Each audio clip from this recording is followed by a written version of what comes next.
seeing as I, like your wife, am always getting in that work, I feel like I can treat myself. So I went ahead and treated myself. And I'm glad I did, because I'd be here eating my feelings right now based off of these rankings so far, man. All right. Oh, boy. All right, so I'm going to jump straight into it. First, I'm going to say congratulations to you that the College Football Playoff Selection Committee decided to follow its own protocol and rank your Oregon Ducks inside the top 4, which is to say that it feels like all they got to do is win out and they're going to be in it. How do you feel about that? Oh, boy. Well, look, I was not sure they would do the right thing. And as we saw the rankings start to come out, it was very clear that they were ranking teams that had beaten other teams ahead of them, right? So, like, it was like, okay, well, maybe this is going to happen. But, is it going to be Oregon 5?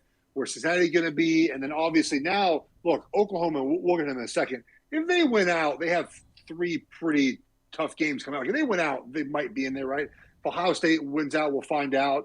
But look, Oregon now can say, hey, look, we control our destiny. That phrase gets overused in sports, but literally, if they win out, right, we have Washington this weekend. We should be Washington. Washington State at home, Pac-12 after dark. Washington's off a bye. That game terrifies me. Probably have to play Utah twice and play Oregon State. If we went out, we're in, I think. 12-1, Pac-12 championship, one really bad loss. But I think as the committee has these rankings come out, it's very clear they look into some of the reasons why teams win and lose. Yeah, we shouldn't have lost to Stanford. Well, I wish our OC was in the hospital with emergency surgery. Like, that just was a big factor in that game. And so, yeah, I feel comfortable if we went out, we're in. But there's still tough games left. It's the Pac-12 conference, man. Nothing goes as planned in the Pac-12 conference. I think the Stanford loss doesn't look that bad anymore after Washington went ahead and beat them. I mean, that's me, though. Like, I think other people might ding you because obviously Washington lost to Montana to start the season. But I also watched that Stanford-Oregon game, and I watched as much college football as anybody in the world. And I just thought if Kayvon Thibodeau doesn't pick up a roughing the Patrick call, game's over. Yeah. Nobody cares. Well, I mean, look, that and then the pass interference on the final play of regulation, you're like, that's not pass interference, buddy. You let that go the entire game, and now we're going to call the one time all game we call pass interference the final play of the game. And, like, it's just other things. Again, our OC, for those who don't know, Jordan Moynihan's really good, right? He's really good. And the morning of the game, he had to go to the hospital for emergency surgery. It was really bad. I'm not going to reveal what, but it was really bad, guys. And so imagine you're sitting in the breakfast room and your coach gets, like, taken away to the hospital. And Oregon played their worst offensive game. Like, I think some of that context does matter there. I also am inclined to grade teams and really rank teams based off of their best, not their worst, which is why I believe that being undefeated ought to matter more than anything else. Barring that, head-to-head, beating people in true road games matters to me, and I think Oregon, outside of Texas A&M, has the best win in college football so far this season. You can make an argument about Michigan, but I still think beating Ohio State at the shoe without Kayvon Thibodeau is as great a win as you're going to find in college football at all this year. But, hey, look, I'm excited for Oregon. I think that you got a really great road here to the playoff. It's about whether or not you want that 4th spot against number 1 Georgia. I'll take it. I was gonna say, like, are they a threat to beat Georgia? And if not, who is the biggest threat to beat Georgia? Okay. Well, the biggest threat is Alabama. But here's the thing. So people have said that, well, should Oregon want to play this game? We've talked, me and you, I think have talked about this, I think at the dinner in Los Angeles about 2019. So Oregon, for example, that year, it was kind of, are we going to make the playoff? And we lost Arizona State. I argued at that point of our program, it was better for us to play in a Rose Bowl against Wisconsin than it was to go play the Joe Burrow LSU team. We just kind of weren't ready yet for that matchup. Now, I think we need to test ourselves physically against Georgia or Alabama. Like, now's that time to see. We've had 4 recruiting classes in now. We're very physical up front. Like, we have Kayvon, obviously. We have our offensive line. We have other good defensive linemen. Like, now's our opportunity to test ourselves against Georgia. Are we going to win that game? I don't know. It'd be pretty tough, right? Georgia's really, really, really good on defense. I mean, Jordan Davis is my size, but moves much better than me, right? Like, he's a big old man in there. But again, like, it's time to test ourselves against Georgia and Alabama. Now, we open up against Georgia next year. So getting the opportunity now to play them this year could obviously be very helpful for next season. So, look, we'd be 15-point underdogs. I think I saw it today, 15-point dogs. Okay, well, we were 14-point dogs against Ohio State, too, in Columbus, and we won that game. So, but I want to see it. I want to see us play that game now. I have a question on top of that I think is interesting to me to note because the Georgia game could be played twice. You mentioned that you could play Georgia in the playoff this year, and then you open against them next year. What would it mean to beat Georgia this year, going into next year, and knowing that, hey, look, if we beat Georgia again, we're probably tailor-made for the playoff? Well, you look, again, I think you want to test yourself against the best teams in the country. And, this was not the year Oregon was supposed to make a playoff. It was next year everyone had targeted because our quarterback situation was going to be better, and we just continued to pile in the talent. Yeah, KT would be gone, but as a team, our team talent is continuing to get better. We have younger players that are better than guys playing now, but they're not playing because they're young. And some guys that got hurt in camp and whatnot, nonetheless, that was supposed to be our year next year. So getting an opportunity to play this year, obviously beating Georgia would be incredible, and it would lead us to thinking next year we have a chance. And I've argued this too, RJ. With the playoff, I'm with you. It needs to be expanded like now. And we'll get to that in a second. But for a Pac-12 school to win a championship, the 4-team playoff is much easier and more preferable. We have to win 2 games now. In the new format, you got to win 3 or 4. And Oregon has the depth, I think, to play 3 or 4 tough games in a row. But a lot of these schools don't, right? And it's actually going to make it tougher, I think, for an Oregon to win a championship, having to win 4 playoff games in a row against the top 16 teams in the country or top 12 teams in the country than it is now. Now, if you upset Georgia, you feel good, I would imagine, playing someone else. What if Michigan State upsets Alabama? And then you have Michigan State, Oregon. And I would feel great in that contest, having the opportunity to do that. So you have to win 2 games in this format. So if we get in this year, obviously beating Georgia is going to be very tough. I'm not saying we're going to do it, but this is sort of like the year to get it done.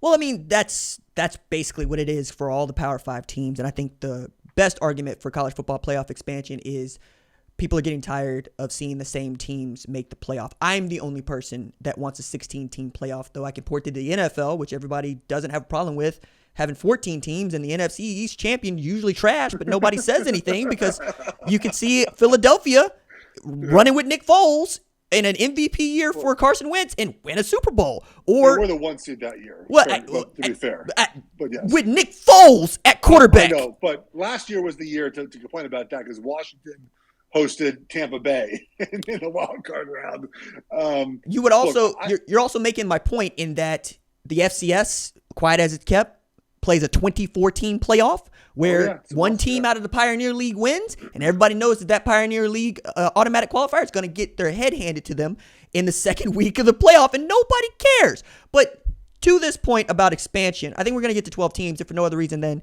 we're having to celebrate Cincinnati at number 6 because Cincinnati's now the highest-ranked Group of 5 team in the history of the college football playoff, which for me is like telling my goddaughters who are 8 and 6, hey, you should be grateful that I took you trick-or-treating and you got candy at all, right? Because we don't think that you're good enough.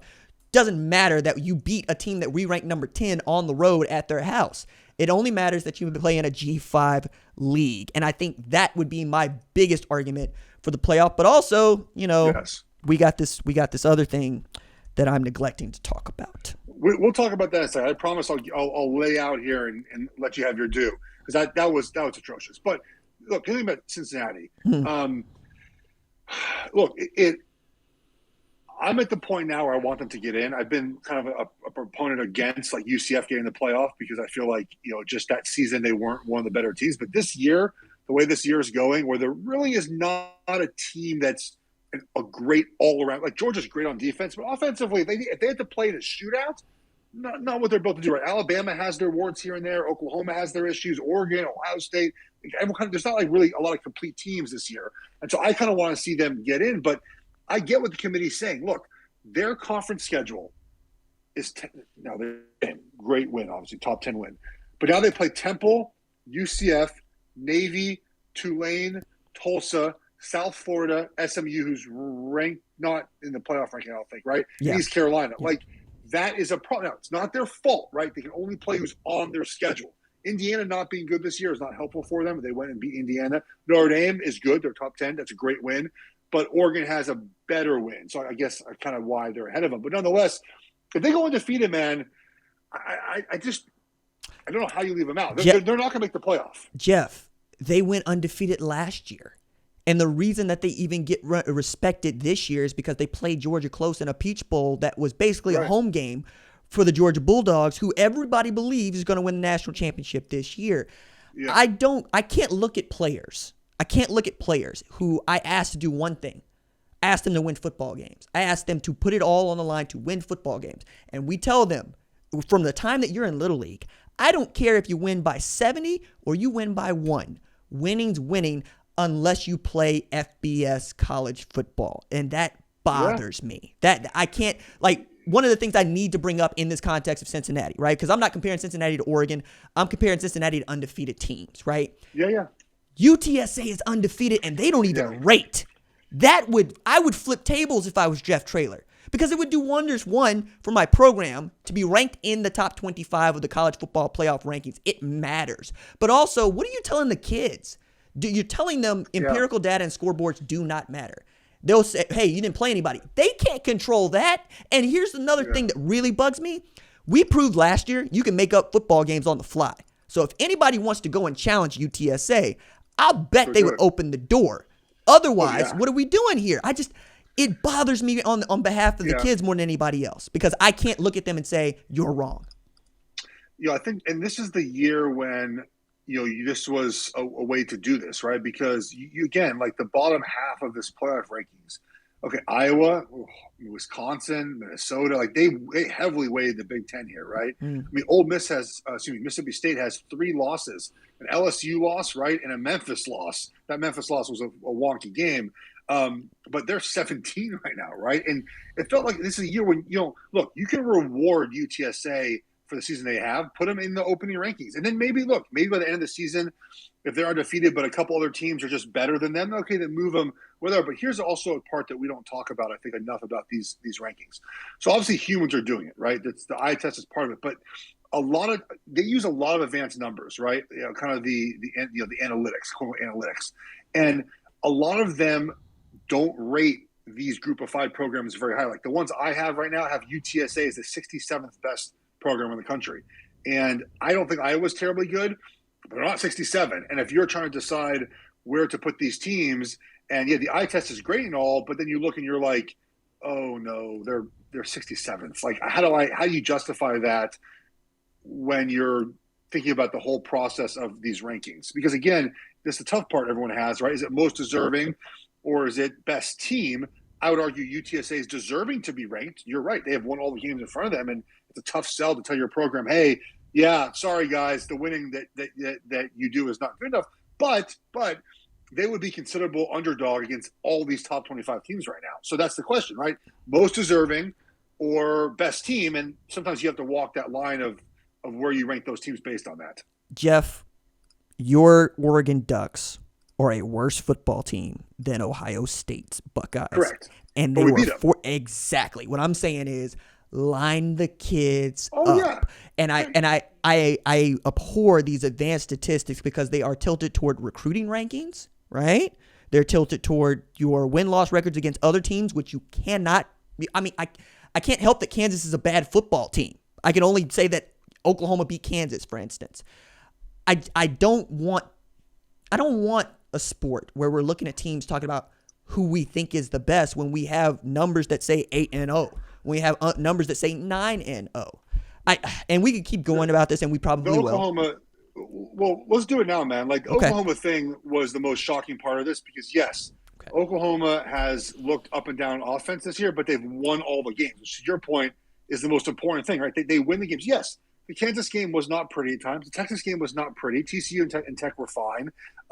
Kansas State, the margin was closer in the game. West Virginia, they've had close games, okay? But to your point, in the end, winning is the most important thing, and they've won all their games. Caleb Williams has entered the offense. The offense has been better. And now, for them at least, they will have opportunities to prove the committee right or wrong. They're at Baylor. They're at Oklahoma State. They have Iowa State sandwiched in between those two at home. So they'll get a chance to prove their worth, but I was very surprised. I think they're a better team than Michigan, who's ranked ahead of them. Like, I just think they would beat Michigan in a neutral field by a touchdown. I don't know what else would need to happen because Michigan hadn't beaten anybody that anybody respects, right? And the one team that they played that we all said was good, they lost to. They gave up a 16-point lead to Michigan State, right? And got beat by 4. And then there's this Minnesota angle to it that I don't get. I have this segment on the number one ranked show called Money in the Bag where I basically make fun of these teams that play these pay games who get beat. So you are paying for this loss that you took. I love it. I love when you do that. It's fantastic. And Bowling Green, right, beat Minnesota, among other things. But to the Oklahoma point, there's really one factor that really bothers me about all of this. Jeff, there's one 9-0 team in all of college football. Just one. And you rank them number 8. Yeah. Yeah, we're not even talking about Wake Forest, who I also think has a bone to pick with everybody here because all they're doing is beating people. Man, they skewered them on the show tonight, though. They were like, "Look, they're terrible." And yet, they would say we walk in and not have these preconceived notions when we absolutely do. I give you this point: there are 2 teams ranked in the top 25 who have beaten Clemson. One of them is Georgia, 10-3. Another one is Pittsburgh, who beat them by 10. And yet and still, we are looking at Pittsburgh and saying that's a better football team than, say, UTSA, right? Or anybody else we might think of. I find it wild that people would say with a straight face that they are not walking into this thing, A, counting who the coaches are, B, what the brands are, and C, what they have done in recent history. Because Clemson, taking an L to you, seems to still matter. Well, of course. Look, but it's humans doing this, right? So that's part of the process. If this was the BCS, and I actually think the BCS was, looking back on it, was probably a fine system. But this is, part of the human element is yes, you're going to typically weigh what you've seen in the past to what like for Clemson, right? Like you're going to weigh kind of what they've been in the past and weigh those wins and losses for Pittsburgh based on that. I think that's just the human part of this. You hope that with 13 committee members, they sort that out. But in the end, there's always going to be a bias. That's why you've said forever. Expanding the playoff is a way to take that bias out, right? Because you're guaranteed that if you go to your version, 16 teams, right, the 10 conference winners are in. So there's no bias there right now. Of course, where they're ranked is maybe a bias, but you win your conference, you're in. And then we can argue about the other 6 teams afterwards. But that takes all the bias, at least for the conference winners, out of the discussion. Jeff, I'm going to level with you on something here in just a minute, but they're new, they're hot, they're crispy. They're the Wendy's new hot and crispy fries. I had them. I ate them too fast. It was a great experience, though. I really love the fries. I really love what they've been doing with them.